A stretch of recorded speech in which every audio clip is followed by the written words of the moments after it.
You boys love it? Is this live? Are we live? Fuck it, we'll do it live. I think we are live, dude. Hell of a deal. Welcome, you guys. I really appreciate you doing this, by the way. Yeah. I'll hit you with a little quick cheers. Cheers. Zach, I'm not going to leave you off. There we go. Yeah, let's just get right into it. Thank you guys for coming out. I'm having these people on. This is Dexter. This is Cam. We got Zach in the back. Hopefully all the cameras are running, everything. I'm not really sure. I don't know any we'll of find this out. Yeah. No, I mean, I met you guys through Dexter, but he linked us up because he figured we kind of have similar interests, and I appreciate that, bro. No worries. Absolutely. Yeah, we'll get into it because I know you guys got some stories. I feel like I got a couple. What really brought us together, I think, was the Kill Tony thing. Like, I moved here about 3 years ago, and that was a big comedy boom, you know. It was like, okay, everybody's coming to Austin. I had to sign up for Kill Tony every week. And that was when I first started seeing Zach. He was running around, like actually running the show, which was crazy. But then now I've come to find out you're the one managing the venue as well. So I just feel like you guys have a lot more behind the scenes kind of vision than I would, you know? Yeah, it's hard not to, honestly, after that time. It was a wild ride. I'll say Yeah? that much. Yeah, it was very cool. So how did you originally, like, were you already the manager of the Vulcan at the time, or how did that all come to be? So, for at least a little backstory, I moved here in October of 2020, Okay. Which is actually right about the time that Tony Henchcliffe had moved here too. Yeah, because and COVID was like March 2020. COVID was March 2020. Joe Rogan moved out here, I believe, either May or June of 2020. And then around, I believe, August or September, and Zach, you can correct me if I'm wrong, but that's about when he announced or started talking about potentially building his own club. Dude, and what that's sparked. That's why I moved here, actually. Yeah. Because he was on his pod. He's like, and he literally, I can't remember verbatim what he said, but I was listening one day in Chicago. I just got into comedy. They shut down everything, so I couldn't even perform. And he was like, it was almost like verbatim. He was like, if you want to do comedy, move to Austin, Texas. Just trust me. And I was a big Rogan fan, so I was like, I trust him. Yeah. Like, I'll do it. Like, I'll just plan my whole life around this big, crazy move and like hope it works out. And I did, and it took like a couple years, but when he finally opened his club, it was like, okay, he came through on his side of the promise, and I'm glad I came here. But it's just about everything that he said it would be. It's what people expected of it. You know, it's to the nines, spared no expense. No, I mean, it is arguably the nicest or one of the nicest comedy clubs in the world at this point. Like, he spared no expense anywhere in that building. It's one of the nicest buildings, honestly, in all of 6th Street. I think it's crazy because the first building he was gonna do, which it ended up falling through, which is kind of how the world works, is like it wouldn't work because if you look up where that's sat, it's like it's far out. It's far out, man. 20 minutes. It would. Theater, right? Yeah, One World Theater. That's that place where the old cult. Yeah, the cult used to own it. Yeah. But that's the thing is like, if it would have been out there, he's Joe Rogan, so it would have worked, but it wouldn't have been what it is. It's not at all the same. It wouldn't have been like, because comedians, like, we're trying to go to open mics, we're trying to just like run around and get our stage time, and if we had to go 20 minutes out just for a potential spot, like it just wouldn't have been the same. Yeah, I mean, he picked, in my opinion, an absolutely perfect location for what he was trying to do. He has the old Ritz Theater. The old Ritz Theater is a historic building in Austin. And so not only does it have that giant blinking comedy mothership sign, you've got that giant Ritz sign as well, which makes it even more a focal point of 6th Street. Yeah, it's focal point, and it's in the middle of that portion of 6th Street. Because 6th Street itself is like everybody's trying to be the focal point. And so it's hard to be the one that stands out. He's quite literally in the middle of it, which makes sense because, you know, he's kind of the biggest draw. He's the biggest draw. Like Joe Rogan's, you know, UFC personality, Fear Factor. He's a comedian.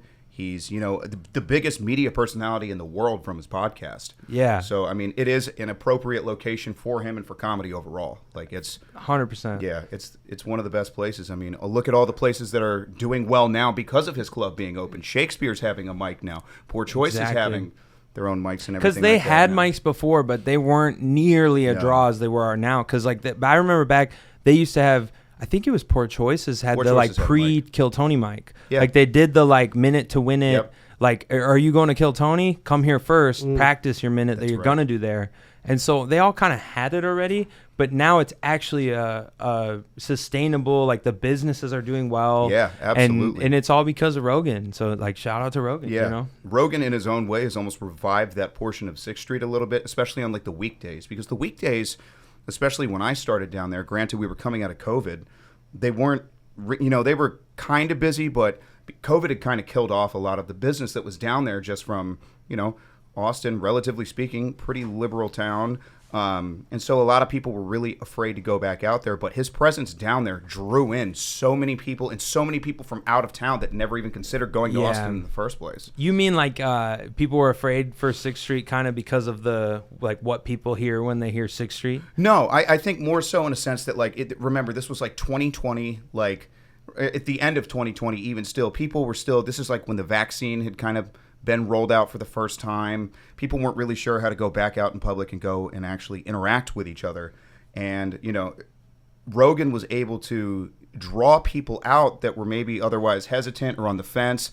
People that just basically said, fuck it, I just want to go see Joe Rogan. I just want to see something. Because no one knew what the opportunities in the future were going to look like for that club. For sure. For some of us, we knew that like he'd have so many shows at some point that like you'd catch him at some point if you wanted to. And that's what was the case. But when Zac and I worked at Vulcan, it was so incredibly hard to get those tickets. We had to turn away 30 to 50 people a night booked that were out dying like to 9 get months in advance. Yeah. Like I have friends from my hometown who put me on to what Kill Tony was. They're like, maybe I'll come visit sometime and see a show. And it was like, oh, you can't get a show ticket unless it's like 2 years from now. Yeah. That's crazy. Yeah. Dude. I mean, that's for like a Monday night podcast at Vulcan, like for it to be sold out indefinitely, like that was insane. Yeah.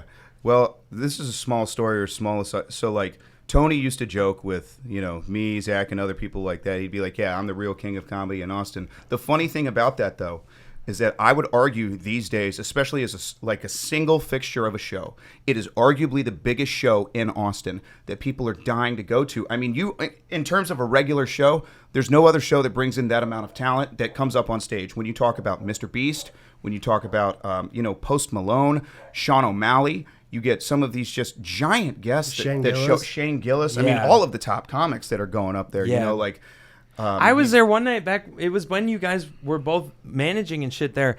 I went and they were like, well, we were supposed to have Quentin Tarantino tonight, but he didn't show up. Dude. And we were all like, God damn it, motherfucker. Like, because Joe had him on the pod and he was like, go do Tony Henchcliffe show. And he's like, sure. And then he's fucking Quentin. So he's like leaving. He's like, I don't think I'm going to do that. But yeah, it was like they didn't actually have a guest that night because it was supposed to be Tarantino. It was just like funny too because Tony was really hurt about it. Yeah. But he didn't let anybody know. But you could tell. He was like, no, everything's fine. Everything's fine. Yeah, he Super offended, I remember listening to him turn it where he's like, well, I was gonna announce Quentin Tarantino, but he's too cool. And so he kind of was like twisting it, like, oh, I'm not that mad, but it was like, no, you could tell he was like, God, Quentin doesn't want to do my shit, like.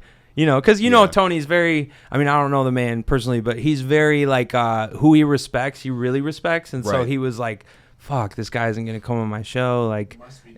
Yeah. Well, he doesn't really have much of that problem anymore, though. I mean, he was able to get Joe to even convince Tucker Carlson, arguably the other biggest figure in all of media right now, to go get up on his show. Yeah. Like, the guy has legitimate... Like he interviewed Putin. Exactly. He interviewed Putin the other fucking week. That's a good interview too, bro. Yeah, dude. Yeah. Well, and what's crazy is like Putin speaks English, right? Oh yeah. So it was crazy because he had a translator there just to be like that, like.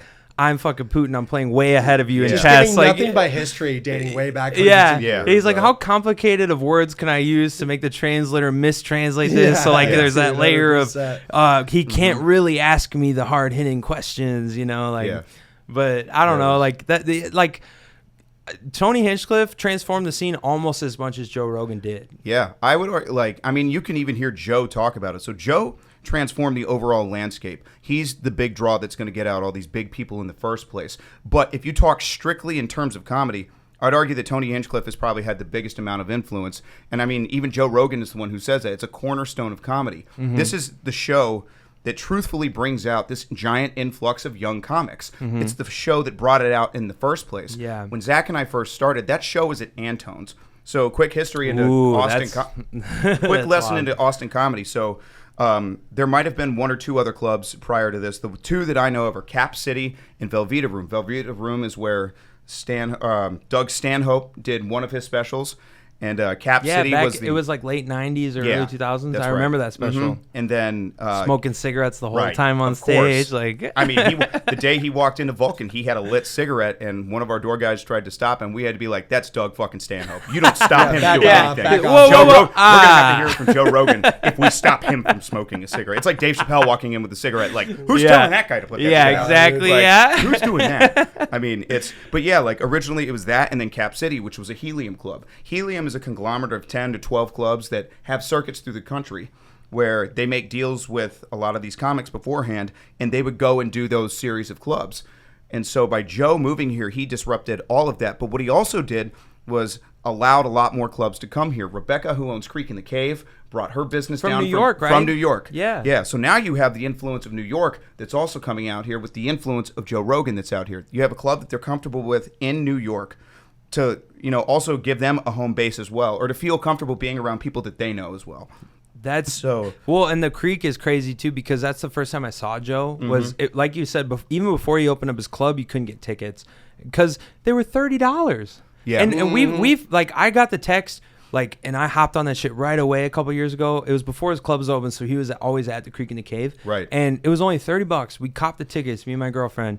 She's a huge fan of comedy. We went. It was like Bobby Lee, Tony Hinchcliffe, like Duncan Trussell. Like, he had like 6 openers that were all fucking knockouts, and then he came on, and so it was like he was like doing a courtesy to everybody, where it's like, we're gonna do a show. It's only gonna be $30, but it's like the titans of comedy. Yeah, absolutely. And he really fucked with the Creek before. Obviously, he's gonna do it all at his own club now, of course. But he was super in with that club when they first came about. Yeah, and that's something even with the history there. So, like, as Rebecca opened Creek in the Cave, Kill Tony was at Antone's originally. And Antone's is historically a blues club. They don't do comedy, but they had Kill Tony in there.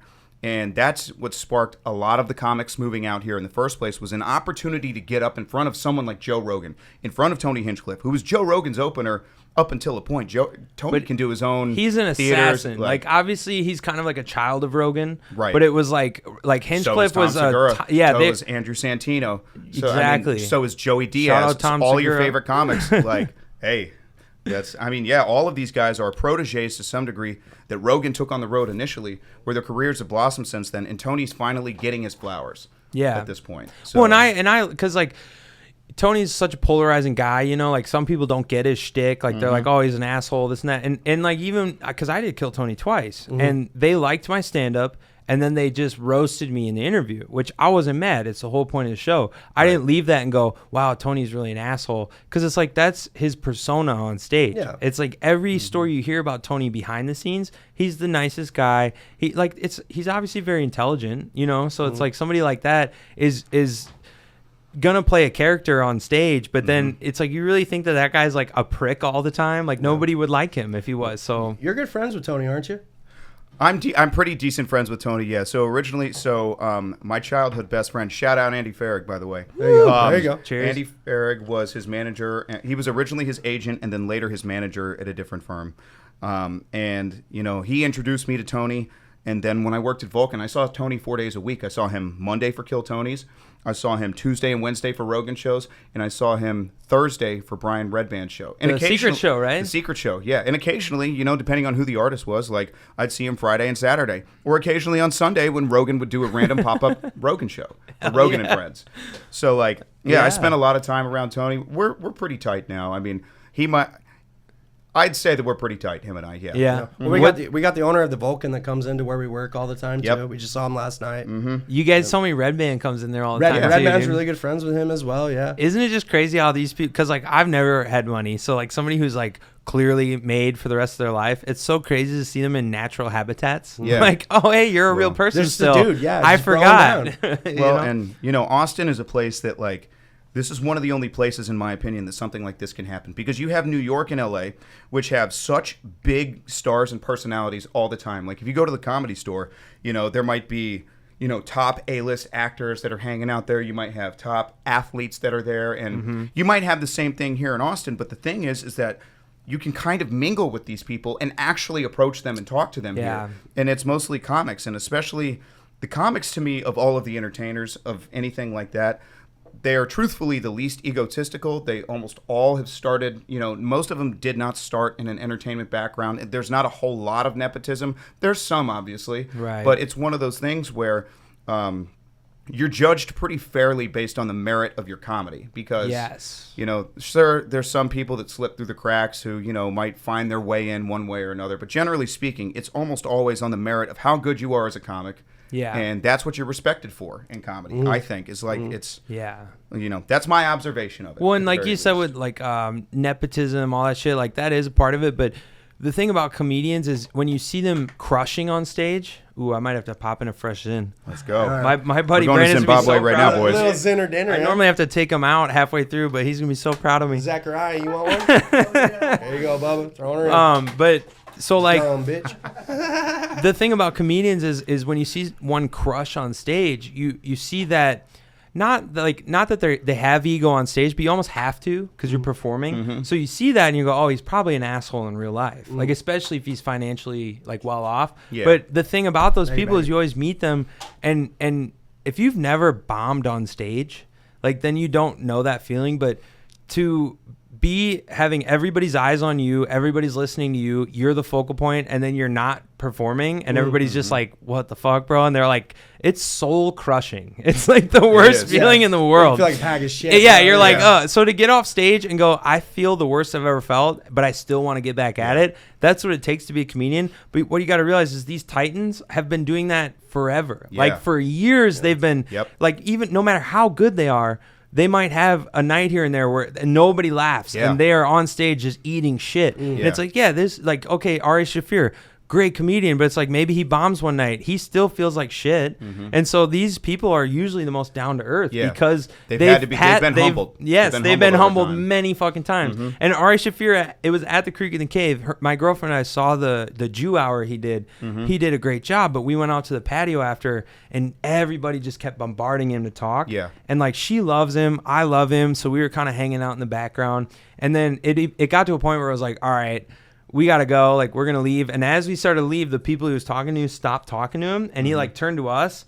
And we were just like, hey, man, like, great show. And she goes, you're the best. And, like, she, like, loves him. But I was like, babe, it just sounded real condescending what you said. And he almost looked at us like, oh, I was just going to talk to you guys. But, like, so it was like, damn, we fucked that up. Like, he was going to talk to us. But we just had to go. And we thought it was, like, he's too busy. But it just, the moment opened up at the perfect time. And he was totally, like, you guys want to talk to me next? We're like, sorry, we already started walking out. Like, it's like, it was like, even him, he's super successful. And he's like one of the most down to earth people I've ever spoken to. Cause Ari, Ari, he's going to those fucking festivals. He's got some like funny shit, dude. Lord, dude. I was working Skankfest when they did it in Houston, right? Yeah. And Ari Shaffir was doing the roast of Luis Gomez. And I'm like out on the outskirts of it all. And it's all outside, right? And like 10 dudes on bicycles with ski masks on come riding up, like through security. All of the security is comics. They're working for free. Yeah, they're like, I just get a spot once a week. Like, I don't know what I'm doing. Like, hey, I'm going to Skankfest for free. Yeah, for sure. Backstage and all that shit, but they're not gonna stop people on bikes. And they go, "Where's Ari?" Like these fucking, and they're black dudes. Wait, for real? Yeah, dude, it was so scary. Yeah, you didn't know if they were asking like, "Where's Ari?" or if they were like, "Hey, yo, where's Ari?" How do they actually say it, though, bro? That's my question. They say, "Yo, where's Ari?" What's your best impression of the black bikers? And they're like, they were going fast. They booked it, and I was like, "What the fuck? These are probably people who hate them because of that, like, Lakers thing." Yeah, dude. Well, it goes a lot further back than that. It goes a lot further back than that. The Amazing Races and shit. Yeah, talk about some pioneering comedy of his time. Oh man, God, Ari's the best, dude. And then I went up to Ari, like he was walking off stage after the show, and I was like, "Hey, we gotta get you inside because like there's some people here." He was like, "I'm gonna go smoke a cigarette." I was like, fearless. All right. Fearless. Just absolutely fearless. That's so funny. I told him what was happening, and he just like, He's like, well, I'm still gonna go outside. Yeah. You know? Like, So I got a question for all y'all, bro. I know COVID was a direct result for Austin to become one of the main hubs for stand-up comedy. What if COVID never happened? Do you think there would be a new hub, or do you think everything would have stayed in New York and Cali? Well, so because coming from Chicago is yeah. where I came from, and obviously like L.A., huge comedy city, New York, huge comedy city, Chicago, huge comedy city. Mm-hmm. But as far as like populations in the U.S., it goes New York, L.A., Chicago, and Houston is like right on the cusp. H-Town? So yeah, Chicago has always been a titan of comedy. Like obviously Second City, like all those comedians come out of there. So I probably would have stayed, you know, and I would have. Well, what am I going to do up there? But when I was up there, it like my brand of comedy, people hated it, dude. Like, and granted, I obviously wasn't as good, but it was like. Did you just suck? Well, yeah, for sure, 100% for sure I suck. But the thing about that is like when you're trying new shit and you're not very good, you need like a safe space. I don't want to say safe, but you know what I mean. Like you need a place to work it out, and so you need them to give you a chance. Yeah, trial and error, baby. Trial and error. Whereas like it was like, oh, no chance is allowed. Like you know, like I had to have been a fucking titan of comedy to even go into that area with them, even not be so skeptical. But I encountered that when I moved here as well. So like Austin is very similar to Chicago in that sense, where people are. It's like you're doing open mics at a fucking coffee shop, right? And they're doing their homework. They're like 20, and they're like, you know, like you're like, oh, you know, white privilege must really be a thing. I walked to the grocery store the other day, and the door just opened for me, and they're like, what are you trying to say? You know, and like it's like. Obviously, the joke is that the door will open for everybody. It's an automatic door. It's a sensor. But they hear a white man saying it, and they're like, what does he mean by that? Whereas, like, if I was, you know, like, respected or anything, they might be like, well, wait, let him finish. Talk about it. So, you know what I'm saying? So for the comics that had come up beforehand, these titans of industry we're talking about, what was the safe space in Cali, New York, you know, Chicago? Well, you guys used to live in LA, so you guys could talk about LA. So both Zach and I moved here from LA, and the funny thing at the time was like we're talking about like 2019 rolling into 2020. Rogan originally got banned from the Comedy Store because of him confronting Carlos Mencia, yeah, Ari Shaffir, and he got dropped by his agent and everything. Stealing jokes, right? You were there for that? I wasn't there for that. No, but what happened was when Rogan got reinstated or allowed back at the Comedy Store, because his podcast was starting to blossom at that time, a lot of comics started coming out there. And I mean, this is when they called it like this was quite literally up until like maybe right now, if you want to consider it, they called it like the golden age of comedy. Okay. You're talking about a time in LA. Pre-Austin like, being like the Mecca. Pre-Austin. This is like, I would say December 2019, January 2020. Yeah, right before everybody was like, you know what, let's move to Austin. On Republican stronghold, baby. But on a single night, you could see this entire lineup. Joe Rogan, Tony Hinchcliffe, Tom Segura, Bert Kreischer, Theo Vaughn, Andrew Santino, Bobby Lee. I mean, all of your favorite podcasts. Which is hilarious. Comic on the same because now that's here. It's the same lineup. Yeah, here. Well, they're Big Deal McNeil's plus here, Hassan bro. and Derek. Plus Hassan and Derek. Dude, dude, Derek Poston is so funny. They're both hilarious. Both of those guys man. are hysterical. Yeah, I mean, I remember watching Derek at Secret Show and thinking, this is one of the funniest guys I've ever seen in my life. Yeah. That guy has some of the most incredible material I've ever heard before. When he used to just grace open mics. Like I used to be on an open mic and they'd be like, Derek Poston, and he would come out, crush. And you're like, who the fuck is this guy? Like cause he knew like he was good, but he was like not too big time to be like, well, I'm too good for that. So like he would show up at a mic and do a set, and he would talk about like watching trans porn and just like you would just be like dying of laughter, and then he'd like, thank you guys, and then just an open micer would come up, and you're like, this guy crushes, and then you come to find oh, he's Derek Poston, he's already like somebody. Can you imagine being the guy behind that motherfucker though? You know what I mean? Dude. Oh, it was we watched a lot of people bomb right after Derek. Yeah, right. A lot of people bomb. Unless you're a Casey Rocket or someone who's got just an entirely different kind of... I love that you guys love Casey Rocket because I fucking... One of the funniest people I've ever seen. I moved here 3 years ago, and almost to the day, and dude, I've been seeing him crush 3 years ago, and he's been doing like the same style but not the same act. Like it's like he riffs. It changes set to set. Yeah, like whenever you see him, you're like, okay, I see what his thing is. Yeah. But it's like he's so innovative, he's so creative, and it's like he's so different. That's why different, bro. I've always championed him. Like when I saw him doing well on Kill Tony and they started giving him some chances, I was so excited because he's like, I do comedy here and I can tell you the people who are fucking assholes and the people who are not. And whether you're funny or not is beside the point. It's like, what are you if you are funny? And somebody who's doing really well and is still like I saw him at the Galaxy Theater one night. Me and my girlfriend were seeing Evil Dead Part 2 and him and his posse were there. I forget his one buddy's name. I think his name's Dylan. He's like a tall, chubby guy with glasses, but he's super funny too. And they have a thing called D-Box, which I had never done. And so I was like, let me get the D-Box tickets.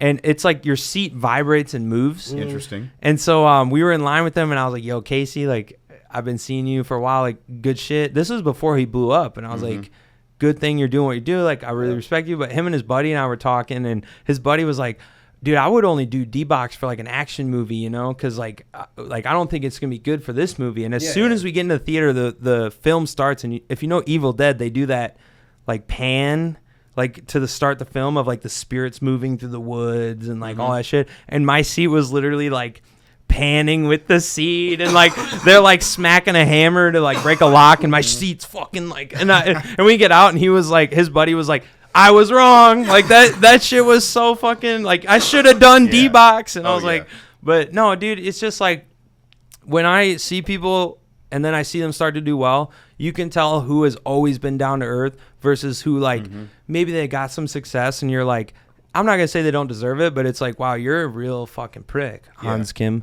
You know, like, you know, first day I moved here, Hans Kim was still living in his like $80,000 van that he tried to make people feel like was him living in poverty. And I was homeless at one point in Chicago. Like when COVID happened, our lease ended. I went home to take care of my aunt, and then I had to come back to work, and so I didn't have an apartment. So I was like couch surfing basically. So like I wasn't really homeless, like, but there was a couple nights where like I didn't have a place to stay. So like I get it. And so when I saw him, I just moved here to do comedy. That was my first open mic. I moved here that Sunday, and Riley Gilmore was the host. And he actually let Hans Kim live with him for a while. That's right. And then Hans Kim blew up, and he was like, fuck you, dude. Like, you know, and I was like, wow, you're really shitty to Riley Gilmore for that. But when I met Hans Kim that day, he was nobody.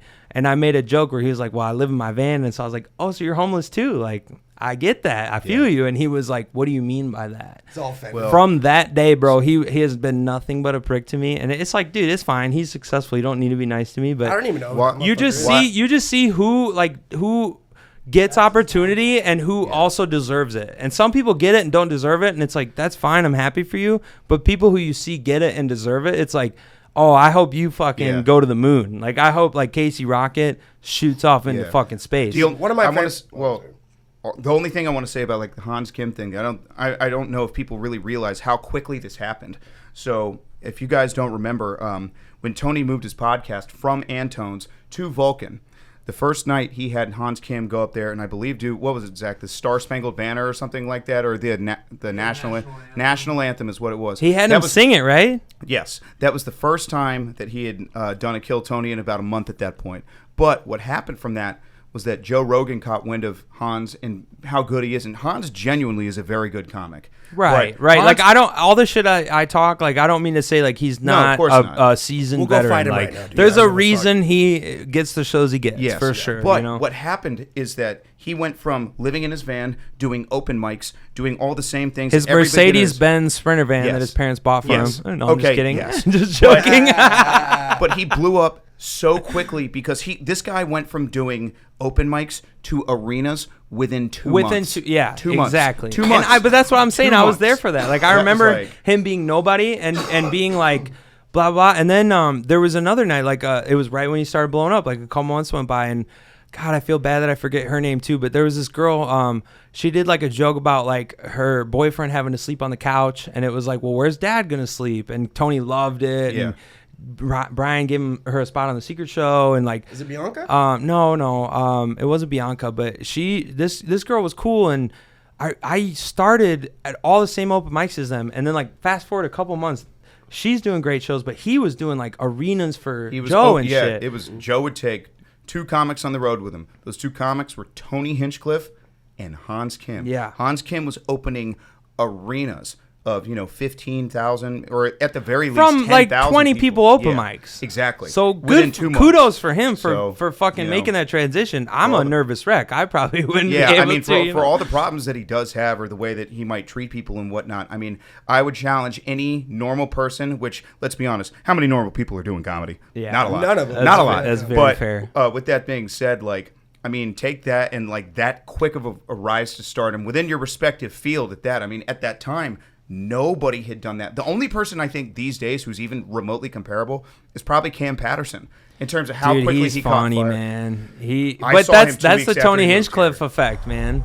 What about those Friday Beers guys too? Didn't they like reach stardom within a fucking year or two as well? Friday Beers guy? Oh, you mean the No Fridays or whatever, like the YouTube guys? Yeah. I think within a I've year, seen them. the same stardom thing kind of still. Yeah, I mean, it's just when you have a rise to stardom that quickly, like everyone's going to definitely take it and process it differently. The different level of ego, but like, And he's obviously like he's very socially like Yeah. Because what I was gonna say was that one night I ran into them and that girl was talking to him, and I know her and I know him because like we all started together, and I haven't done shit, so like I'm still nobody. But I was like, hey, it's really cool to see you like doing really well, and it's really cool to see you doing really well. And he was like, anything else? It's just rude And about like, it, and yeah. she even was like, God whoa, damn, bro, like dude. Hans, like what the fuck? And like, sounds- and I was, Didn't you he's do like, Alex why? Jones, He goes, didn't you? why are you even talking to me right now? And I was like, damn, dude. She looked at me like, sorry, bro. And like that from like, I still have his number, bro. He used to like be like, let's play Settlers of Catan, and then he blew up, and he don't have time for anybody. But again, I'm not trying to shit on him for success. Like I'm really happy No, you're for shitting him. on him for being. But a shitty it's person just to like people. there's a you Like, see the people how success affects different people. You know what I'm saying? It definitely does. And some people like take it where they're like, wow, like I'm glad I have this, and other people are like, Brings up haha, ugly, yeah, yeah. like Yeah, they're brings up like, ugly. yeah, see, I'm finally somebody, and it's like, damn, like you don't have to be a prick though, like you know, that's that's some of the lingering Hollywood effect from like, because like as much as people want to paint this Austin comedy scene as what it it's only Austin comedy, what it really is a hybridization of LA and Austin. So like you're going to get some of that bleeds over. the LA from those. effect. Yeah, Because you absolutely. live there. I can't even say, but I like my girlfriend watched Vanderpump. I kind Yeah, of get it. I exactly. kinda get So I mean, there's the just LA like crowd, you know. Yeah, I mean, it's an entirely different thing. The egos are different. The I'm a big star, like that there's definitely a bleed over of some of that there, like that's coming to Austin now, just because of the influence of the LA culture that has come from all the people that grace Mothership and some of these other places. I mean, Well, and they paved the way. Obviously, most of the LA people moved here now, so like it's kind of this weird hybrid scene where it's like LA, but it's Austin, and so you can't even hate though because they may still have lingering LA tendencies. Yeah. But it's like, Yeah. but you guys are the reason that I can even live here Right. and have a dream to be somebody someday. Yep. You know, Yeah, so I absolutely. can't shit on them for that. What's your history? I know we're friends, but like I know you've done shit with Alex Jones on Kill Tony. But Dude, like, do we have a little bit of a fucking funny story that we got on Kill Tony, or like what's with the history? I mean, I can tell. So my experience, because this is crazy, because like I said, this was back when you guys were running it, and so it was still a thing. But my first experience with Kill Tony, it was like I moved to Austin because of Joe Rogan. Yeah. And my buddy was the one who was like showed me Kill Tony and everything. So I started signing up for Kill Tony because it was like, well, if I'm going to be here, I'm going to be doing open mics. I might as well do the most coveted open mic. Oh, yeah. But the thing about it is, it's a bucket pull. So I signed up 3 months in a row. I would go every fucking Monday, nothing. And then it's like that one Monday where they finally called my name. It was like you're waiting in a pack of sardines in the back, just like standing there, and then you hear your name and you're like, holy shit. Like, it was like, I'm just signing up because you want to get that algorithm going of like my math is in the bucket. Like I'm able to be pulled. Yeah. And so I was finally pulled and I'm like, holy fuck, I got to go on stage now. Right. So I was like 2 months into comedy at the time. I was really fresh. And my first set, like, I think it went pretty well. Like watching it back is cringy because it's When was this set?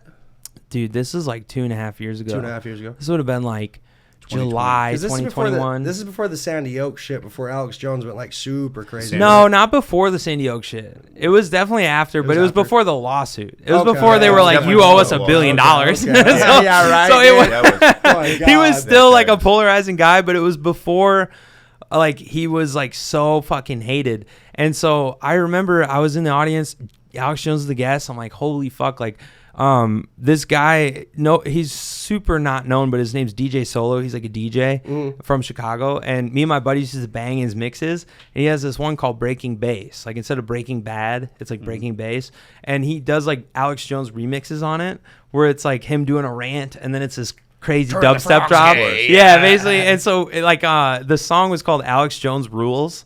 And we were always like listening to it like, dude, this Alex Jones guy is crazy. So he was kind of like a part of the lore of our friend group. It's like, oh, this guy Alex Jones. And then when I was on that show and I get called up, it's fucking Alex Jones. And so in the moment, like I'll talk about that. But after the fact, it was like my friends, I'm like, I don't even want to tell you guys about this because they roasted me so hard. The interview's so awkward. But I was like, I did a show with Alex Jones. Like I have a picture because Tony was like, you look like a fucking meerkat or whatever. Like Tony's doing his thing, and Alex is like, Alex is sitting there going like this, and he's like, oh look, Alex has a meerkat impression, and so he jumps up and he grabs me. He's like, come here, and he's like, do it, and so like we're on stage together, just like, and like he didn't really say much during the interview. Like it was mostly just Alex or just like Tony, just like being like, you live at home with your parents, huh? I'm like, oh no, they both died, and then he's like, oh fuck, like you know what I'm like, yeah, right, like you said it, like so. But then okie dokie then. Yeah, and so that was fun. But the thing was because again, it's like the bucket pull is so random that I was like, I just got to keep signing up, even though I just got called. I show up the next week and I sign up again. Fucking hear my name, and it was Kyle Dunnigan and Kurt Metzger, and I was like, fuck, because I didn't have a new minute. Like I had my minute, but it was like whatever. I'm very new. It's not like these jokes are very solid anyway. But then I get called up again, and I was like, well, I have to do like a whole new minute. I can't do what I did last week. And so I had nothing prepared. It's my fucking fault. But I got on stage, and I was like, well, I just wrote this joke because I work a lot of caterings, like a lot of weddings and shit like that. And so it made me think of like grandparents. Like when you go to a wedding, you know how you always see the grandparents, and like they're fucking old. Like they're all in the corner, just like they don't want to be there, but they have to be. And so like that made me laugh. And so when he called me up, like I was just like, fuck, I got to do like a fresh minute. I can't do the same jokes I did last week. And so I did a joke I'd never done before, and the first like 30 seconds is bombing. Like I'm like clearly getting nervous. Like everybody's not laughing. And I was just like in my fucking head about it, like, oh no, they hate me. And so I told the punchline of the first bit though, which was like, everybody's got to get a picture with grandma at the wedding, before she dies. Yeah. And then the whole audience starts laughing. The whole like Tony and everybody start laughing. And that made me go, oh my God, like the thing is funny. But I was telling Zach earlier, because it's like, because they liked it and it took me out of my element, I'm like, oh my God, they think it's funny. I forgot the rest of the fucking joke. And so like, then I'm just standing there like relishing in it.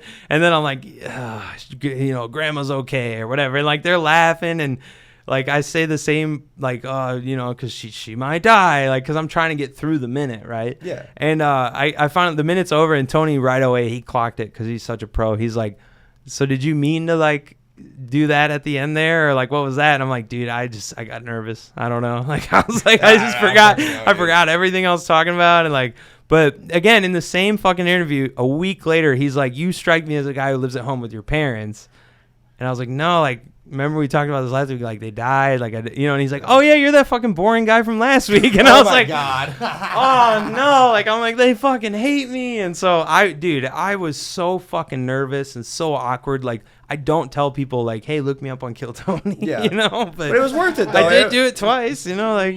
So with that, are you from California? How did you get your start? And I know Mr. Bogus as well. I know he's from Pennsylvania, but I know the result of where you guys like what had happened and how I met y'all. But it's like, how did y'all get into it, dude? How did y'all meet these people? How did you? When do you guys remember that night at all? Because I know you guys were there. Like, yeah, I mean, what's tough for especially someone like Zach and I is that so many of those work together. I worked every single Kill Tony show from the time I started until I was done there. And I mean, you're talking about at least 13 plus months of, every single Monday. You do the math on that. We're talking about, 52 weeks 53 a year. shows or something like 56. that. And then 53, I think. No, because he took a couple of weeks off. Oh, did he? Yeah, he took like 1 or 2 weeks off. But I mean, the thing is, though, is that like it's tough. There are very specific moments that we, of course, can remember. Like we remember specific shows. Like, of course, we remember when Alex Jones was there. The guy's, character.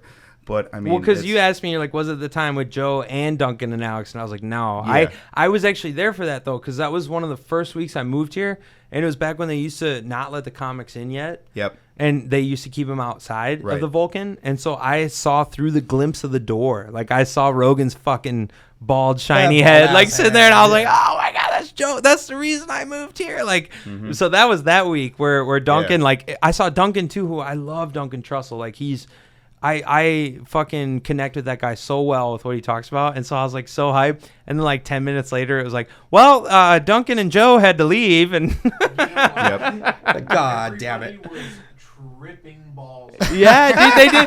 Well, they did that pod earlier where they were wearing the wigs and like in the Yes. culty like darkness All and three shit. of them were tripping balls. They were Absolutely I was tripping balls. the liaison between them. I was going in and out of the green room, and I remember Tony being like, "Hey, go tell them to come out here, just to pop in. They don't have to stay. They just need to say hi, so we can use them in the thumbnail, right?"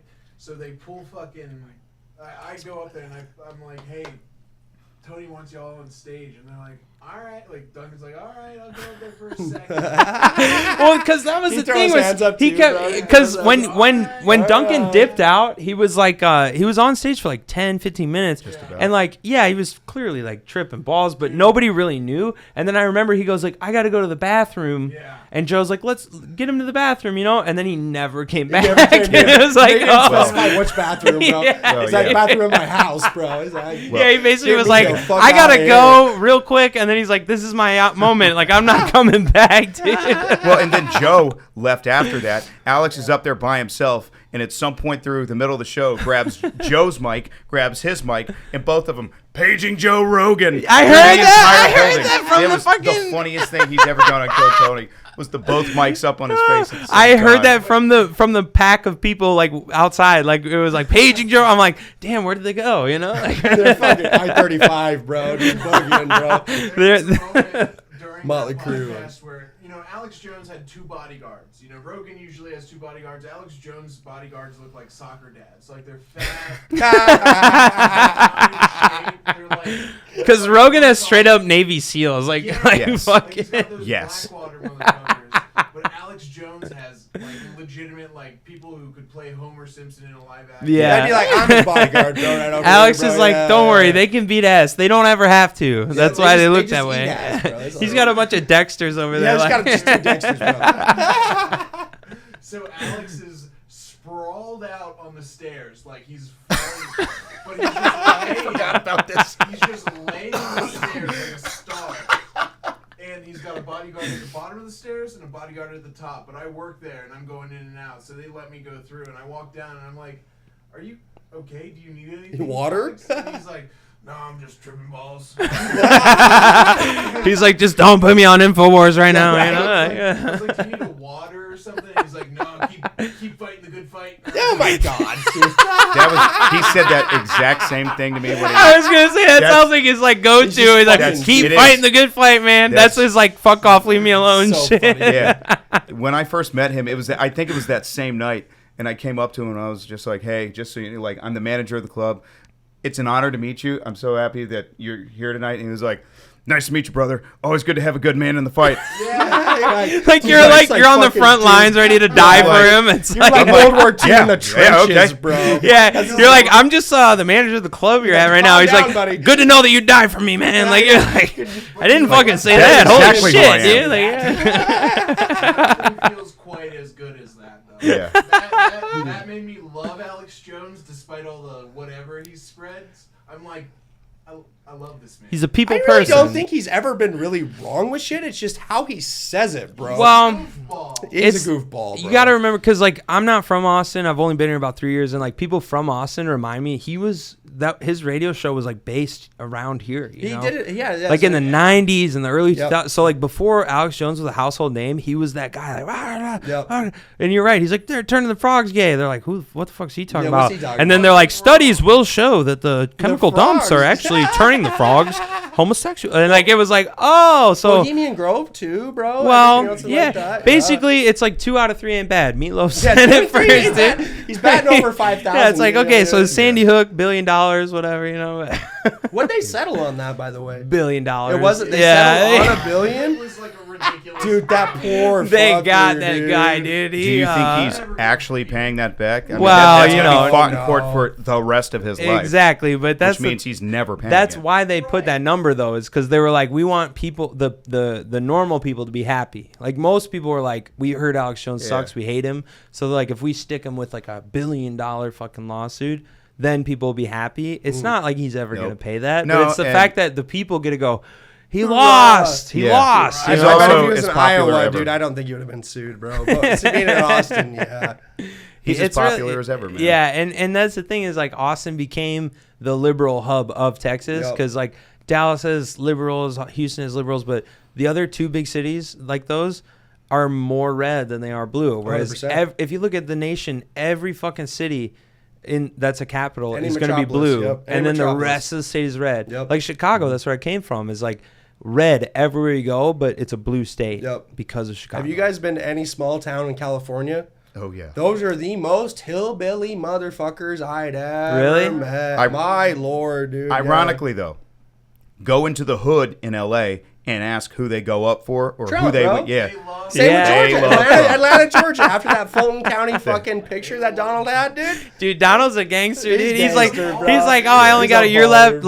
Let me hit up Kodak Black's lawyers. I'll get his ass pardoned. Like ASAP, too, out of dude. Switzerland or wherever he got him. He knows how to get the people happy. Oh, like does, he bro. knows, dude. One of my first memories of Trump, bro. I was a big WWE fan, bro. I'd watch Monday Night Raw, bro.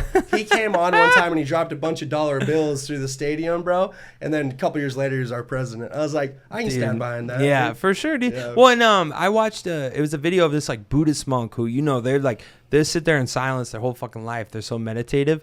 And in 2016, he won the election. Maybe it's propaganda, but I saw the shit and he was like, I think it's a good thing for America because it means that they won't listen to the media. And that's how they pick their voters anymore. And I was like, damn, that's true. Because obviously Trump, not a politician, gets elected. No matter how much Fox and CNN were like trying to shit on him, then he gets the nominee. So Fox had to stand behind Yep, him. they had to. And so then, so like, it was like, how did Trump get elected? It was like, well, whether you agree with him or not, it's a good thing because it's like, well, the American people go, we're not going to just vote in whoever you tell us to based on the media. Right. Because the media did not want Trump to get No. elected. But he did. So it was like, I would give him a fair shake over fucking anybody else. You know, I'm not here to like champion Trump and be like, Trump.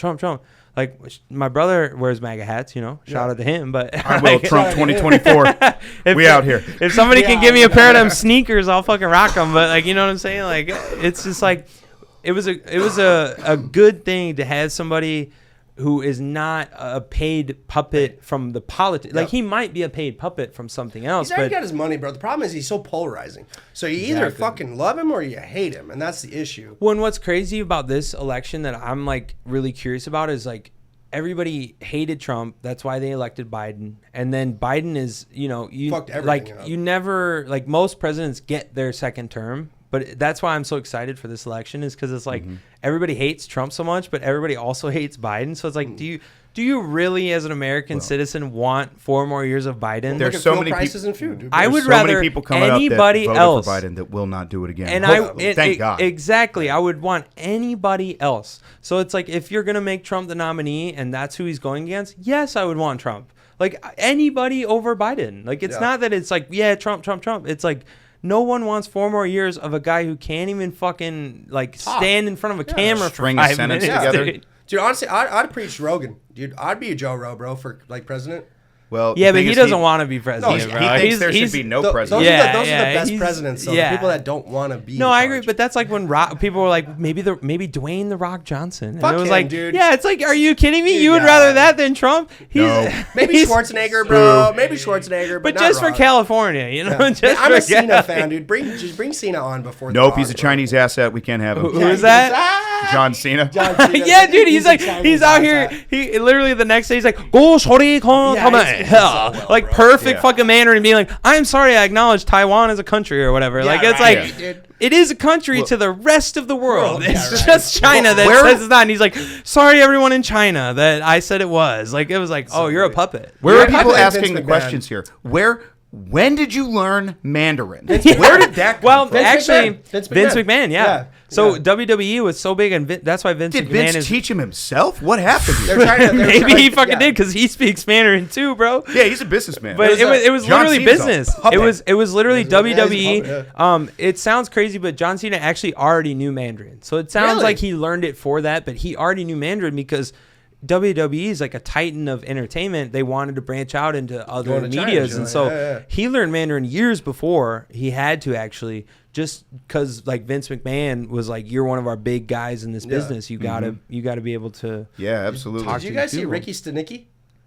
So did you? Oh, guys, was that movie with? with Yeah, John I Cena? didn't see Yep. it. No. So y'all heard the to get famous you have to dress as a girl or like getting a dress and stuff. dress like that. thing, yeah. So Cena Cat, just Cat barely did Williams that. let us all know, Cat dude. Williams brought up. Well, Ricky Stenicki came out, and John Cena does the exact same thing. He dresses up in a skirt and stuff like that. Isn't that strange? Yeah, ain't Isn't that that a little so- weird? Oh, Isn't no. that a little crazy? It's a little crazy. That yeah. dress shit is really wild. He's not dude. wrong though, No. bro. He's really not wrong. Yeah, because like when we talk about writing skits and stuff, like I'll I'm not against writing a skit where I gotta wear a dress, but Yeah. if somebody with money is telling you to, that's where Cat was coming on. He's like, "What doesn't that seem like an initiation type thing?" No, And exactly. That's Pretty what's much. scary about it. Humiliation ritual. There's nothing. exactly right, There's yeah, nothing yeah. wrong with wearing a dress, especially as a man in comedy. But if they make you do it, then that's where it starts Yeah. to be like a ritual. That's type why shit. Dave Chappelle had issues with a lot of his shit. That's why he moved to Ohio, Yep, dude. it's why he said he turned down a bunch of money because they wanted him to get into a dress and he wasn't willing to do it. Yeah, it was half that. The other half was his show made $500 million. Yep. And he was supposed to get half, and they were like, "That's too much money." We're gonna for pay this. They basically, the Jews behind the scenes, they're like, "That's too much money for a who? black person." The who? Yeah, The sorry, who? don't cancel. No, you're fine. You're but fine. You're fine. You're fine. You're fine. They were like, fine. actually, let's give you a fifth of the $250 million, Mm-hmm. and you got to wear a dress. And so that's when he was like, not only am I not getting what I'm owed, but you want me to like make a fool out of myself. Yeah. And so he was like, I'm moving to Ohio with my wife and shit. He still lives there over there, doesn't he? Dude, hey, Ohio, Iowa, fucking just I rearrange. mean, same thing. Rearrange syllables, Hey, can we do a Porosos plug real quick? I need to Can do we do a shot. Porosos plug? Yeah, let's do a Porosos, man. So, Yeah, I need a refresher here soon. well, I think my girlfriend just got home. I'll get her to get us some refreshers. But so, shout out to Tom Sigura and Bert Kreischer, man. Their vodka has been trying to come out in all these places, and it finally is available in Austin, like wholesale. But we went to that signing today. I was like, I got to get some liquor for the podcast anyway. I'll get a bottle of Porosos. Bro, 4-hour line just to like stand next to him and get a picture. I was like, and Tom wasn't even there. Like it was like Bert. Tom was like, I don't care. Yeah. And so it was just Bert, shirt off in a fucking Total Wine. And That sounds like a normal just a day in shot his outside. life. I went up to the like worker, like it was like line out the door, and my girlfriend was like, "We should just go somewhere else." And I was like, "No, they're not going to tell us we can't go in and buy liquor." I was like, "Can we just go in and buy like what we need to buy?" And they're like, Yeah. "Yeah, if you don't want to get in line for the signing, you can just go right in." So we could just buy a bottle, but they give you a receipt and they say, "Make sure you have your receipt when you get back in line."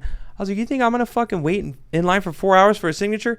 They already signed it just on the fucking branding of the label. Like I was like, It's like, there you go. You already have the signature. What are you waiting in line for? Yeah, I was like, dude, I'm gonna drink this whole bitch anyway. But Tastes like shit. well, let's do a fucking tasting. I'll be honest. I'll tell them if it sucks. But How much did that run you? it was $20, bro. That's very cheap for a bottle of vodka. Hell of a deal, some might say. But you gotta understand that's how rollouts of vodka works, or like any spirit is the cheaper. Like Tito's. I remember when Tito's. I was living in Iowa. Fresh bartender, only doing it a couple years, and they had Tito's, and it was like the new, like, oh, this is really good. It's kind of the well, like it was like the Yeah. well at the time, $20 a bottle. Now look at Tito's. Even Yep. in Austin, it's like $30 a bottle. Yep. Dude, a I fucking watched it double's like raise. 20, bro. Yeah, I watched it go up in price over the past 10 years because I actually met Bertito too. He their reps that come into our restaurant, they brought him in once, and they're like, "This is Tito." And he was like, "Can I get a Tito's martini?" And I was just like, "Yeah, dude, I got you. It's your vodka, right?" Yeah, sure, friend. But so like that's kind of how it works. Is you start it off cheap, you get people into it, and then you raise your price. So they're doing it right. But I mean, That's I'll how tell I sell you, crack, bro. It's like I'll usually give crack out for free the first time, bro. But then once they come back, Yeah, it's that like, first time you gave it out, it was great. It was fucking great. then he dude. started cutting his shit. Can I have some more? Yeah. Zach, Here you go, bro. Prices are through the roof these All right, days. this is a where did I fucking put this shit? This is a live tasting of the For the Bears Mexican Russian vodka or whatever it is. Let's see, guys. Cheers. Bruce. Made Pulse. in Mexico with the Russian spirit. Hell yeah. Let's see how it is, dude. Not bad. Tastes like vodka, dude. Honestly, not bad at all. It's Surprisingly, it's very smooth for a vodka. That'll make your $20, butthole pucker, man. That's for sure. in a good Is that- way is or in that- a bad is that- way. Is that grain alcohol or is what It is. It potato is. It's grain? made from Grain? wheat. It's made from wheat, which obviously, like, so I have celiac, which means I can't have wheat. Like, it'll. You be shitting it's your like fucking it's brains like an out here allergy. soon. Yeah. Well, we just watched a mistake happen live. Well, no. Because the thing Is is gluten-free? in the distillation process, the alcohol evaporates to the top of the still, Right. Yeah. and then they And then you collect condense that, it, and yeah. so gluten is too heavy of a molecule to evaporate. So you can make vodka from wheat, and I can still have it because That's awesome. it like chemically it cannot, like, unless it's like a poor quality vodka where they didn't make it properly, like there's not going to be any gluten molecules Oh, no. in the vodka itself because it cannot evaporate in the same way that Yep. vodka can. So I can actually have it, but switch to potato. Do something. Dude, potato vodka is the best, bro. That's what I drink. I do remember the second time I met you, bro. We came down to Matt's. I was charcoal grilling some ribs, but I was spritzing it with beer, bro. I'm sorry for that. And I felt so bad that you couldn't try those, bro, because I had stale crackers sauce that I was putting I on still it. tried it. I That did is still rough. try it. I did have a couple days of recovery. Yeah, but I felt we, so bad, We went bro. to Matt's for like a little grill out, and that it was like the second time I met him, but it was like a nice, like, okay, we're actually hanging out. It's like a casual Sunday, and he's grilling out. He's like spritzing the ribs. He's all excited about his grill out, and like I was like, oh, is that beer like that you're spritzing it with? It was just Yeah, like, I felt like a piece of yeah, I shit, was like, bro. dude, I'm sorry, I can't He's actually like, I can't eat eat your that. shit, dude. But I will. I ate it still because I was like, you know what? These are new friends. I Like, appreciate you, but bro. yeah, that's what sucks, man. Is like I just found out like the last couple years about the gluten shit. But as long as I'm having normal turds for once in a while, That's like, tough. Dude, I haven't had a solid shit It is since tough. 08, You know, bro. it was tough before, Yeah. honestly. I don't even know what a solid shit is anymore, bro. I don't know if it's the alcohol or the stress, bro. But Maybe you got a gluten intolerance, bro. oh, 100%, bro. Well, No, it was my stuff's little pretty good, sister. though. Shout out to Lola. My little sister got diagnosed with it last year, and that was what made me be like, wait a minute. And she was like, that's everything that I had problems with, and that's when I found it out. But honestly, Porosos, like, Yeah, no, solid, dude. That was dude, actually I'm solid. not even a big fan of Tom and Bert, so I was ready to hate, but it's good. No, that's so smooth, bro. Good, man. Unless Yeah, you they're not guys my- need openers, this guy's a gigantic fan of both of you. Yeah, it's- No, I'm not a sellout. I'll let them know that I'm not. That's so I'm not. funny, But I'm not like I'm not a hater on them. I'm just not. You know, Yeah. they're not The my biggest style. fans, Like we saw Tom. Her brother and his wife had tickets and they couldn't go, so like we couldn't have afforded those tickets. But they were like third row at the fucking Moody. Like it was a bomb show, and Tom was so funny, man. Like yeah, you got a shirt underneath, right? You want to show the camera? right now. See, I can't hate too much because I'm actually a stan, but you know. I love he's how not he a big actually fan, put that but on he's his definitely shirt. wearing the merch. I am right a now. fan, Yeah, you you know. actually paid for I it. bought the shit and I wore it, you know, like fucking. So I'm not that big of a hater. I'm awesome, a hater bro. for sure, but not on them. I just like I'm not a lover of them, you know. Yeah. But your guys vodka kicks ass, dude. No, yeah, super It's- good. It's Don't- pretty good. don't I raise the honestly think price, it's better man. than Tito's. I would say it's on par with Tito's, Yeah. but it's the same thing. Like I said, Tito's used to be this price, Yeah. so it's you know they're doing something right. Deep Eddies is still the same price though, and I honestly would say it's comparable to Tito's as well. Dude, shout out. Well, the thing about vodka, guys, is because I'm into like spirits. Like I'm a bartender, so I know a lot about it. And the thing about vodka is it's the purest form of alcohol because it's straight up alcohol molecules that they cut with water. So it's like 40% vodka is they distilled it at like near 100%, no impurities, and then they cut it to be vodka. So as long as you make the vodka correctly and you don't cut it with weird shit, it's just fucking vodka. Like that's why people will be like, what's your well vodka? It's like, well, if you're ordering vodka, it's just fucking vodka. It's just Like, vodka. it's just alcohol. That But is- they that like is- I fully expected this to be like cheap bullshit. They're just trying to make money from, but it's like Yeah. I would actually drink that. They put some time Well, into it. Yeah. you know, it's a real alcoholics drink here. I mean, to be fair, 100%. all vodka is a pure alcoholics drink, which Yeah. is funny why a lot of women order it because it's like well, hold on, let me explain that because it's usually either women or men who are trying to get fucking who have trash. 0.1% body fat. They need to taste that alcohol to make sure it's there. Rumplements too, bro. You forget, Dude. yeah, that old rumple. Bro. I had my phase of rumple at My like my liver early hurts right now. 20s. Right. Yeah, it was like when I first started bartending, the older like 30-something bartenders were like, "Oh, we shoot rumple." And so I was like, "Yeah, it's good. It's minty." And then you shoot rumple like hardcore like so many times in a night, too many nights in a row, you fucking start to hate it. Oh, yeah, dude. You know, like it's like if somebody's like, "Let's do a shot of Fireball." It's like, I mean, Fireball's good, but if we're shooting just Fireball always, I fucking hate it. Oh, I've learned my lesson at 19 about that Fireball, bro. Yeah. Dude, back in Iowa, that's how we used to stay warm when we would camp. Yeah, we when it's would cold, bro. Yeah, fucking- same with rumple, bro. Same with that. Yeah, exactly. It's the same thing. So, like, when somebody wants to do a rumple, I'm like, all right, I'm down. But I don't go like, hey, you guys want to do rumple shots? Like, you down? Yeah. It's like That's that's like my last go-to. My biggest worry is somebody who just drinks straight like vodka with a little bit of ice. I'm like, are you all right, dude? They're like, no, I like That's the an taste. And I was like, that's not, alcoholic. you don't like it. 'cause of the Oh, taste, see, I dude. respect those people. I'm scared of those people, bro. Really? I'm 6'6", 300 pounds, bro. I don't care if you're 110 pounds. If you're drinking vodka with just ice at a bar, dude, no, I'm not going to fight you, dude. What's No your story? way. Yeah. Boy, what's your story, buddy? Who hurt you as a child? You need a hug, Like, dude? why do you only drink vodka? My you know? God, dude. To silence the demons. That's quiet the voices in my head. Oh my gosh. I dude. actually, dude, I only drank Rumplemints. I didn't know about it until I came to Austin, and it was our mutual friend Matthew. Shout out Matthew, episode Matt, 1. you and your rumples, Bro, bro. that motherfucker, dude, is like no he idea. gets excited Oh, about no, it. He's so like, excited. "You hate it? There I'm we gonna go. go order This is some fucking shots." rock of it. hard, dude. Just ruin your Fucking night. sociopath. I would drink that coming where I'm from the mountains, where you come from the cold. Obviously, you're from Chicago. You know what it's like with the winters. Where are you from in the mountains? I'm from Utah, but I've traveled all over the nation. So I spent a lot of time in Montana in the winter. I've lived in Wyoming in the winter. But when you do these huntings, because like when you hunt, it's late season going into the It's fall and cold, winter. bro. It's cold as fuck. So you dude. do shots of like rumple, you do Yeah. shots of stuff like that to keep yourself warm while you can keep going.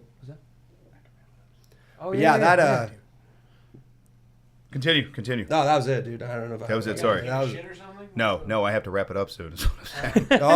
but yeah, no, that was basically it. It's just that before I came here, I had no Keep it idea. in. It's just a frat boy kind of You drink, got, bro. you gotta go to the bathroom? No, I have to go. Like, He's busy. He's a busy guy. I'm fucking. I booked a busy big dude. timer. No, I booked a I'm big sorry. timer. Jesus, no, God, damn it. God damn. No.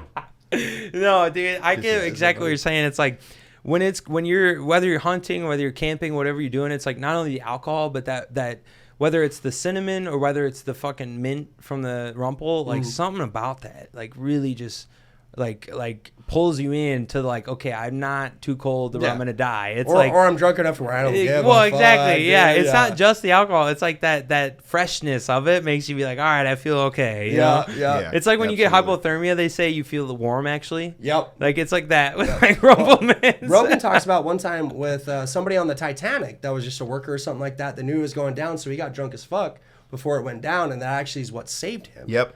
It's It's like from- yeah, from it's like Wait, people Rogan. who are in DUI accidents where the alcohol actually saves them because Yeah, they cannot yeah. feel and they don't go into shock. They just don't care. Their dude. It's body is just like, tricked whatever. into thinking that they're Yeah. okay. You're just hearing Motley Crue in your head the whole time, bro, and you're like, I can't die. I'm good. Fuck it. Yeah, you're thinking of Tommy Lee. You're like, he That's nailed just what Paris. they like. Yeah, dude. They're like, is that guy all right? Oh Yeah, man, he'll be all right. that's fucking awesome, Yeah. dude. Dude, that No. guy, he's fine. He's better, all better right. than us. No, Oh, he's had worse dude. nights. No, we can call it here, bro. I feel like I want to have you on again because I have a lot more questions for you, but I really appreciate you coming on. Of course, and- man. and- This has been and fun.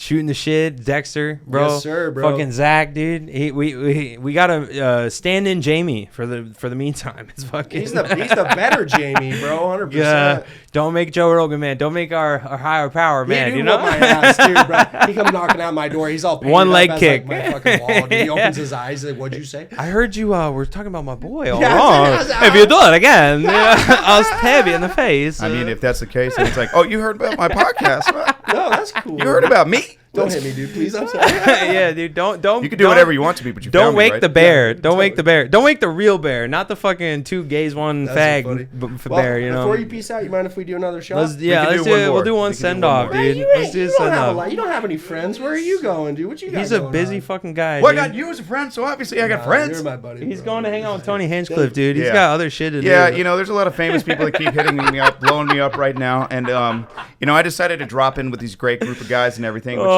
sometimes we're duty calls. Sometimes you got to live the LA life a few years after. Oh, see, that's what it is. yeah. You may be in I'm Austin, too but LA. you can take the Austin out of the LA, but you cannot take the LA out of Austin. He's got to go get his kale salad, bro. Yeah, Fucking hot He's yoga. got to go be somebody for I got a a bit. date at Erewhon later tonight. No, I appreciate you stopping by, taking the time, bro. Of course, man. This has Dude, been a great hey, podcast with everyone here. We're gonna do this again. I really appreciate you guys, man.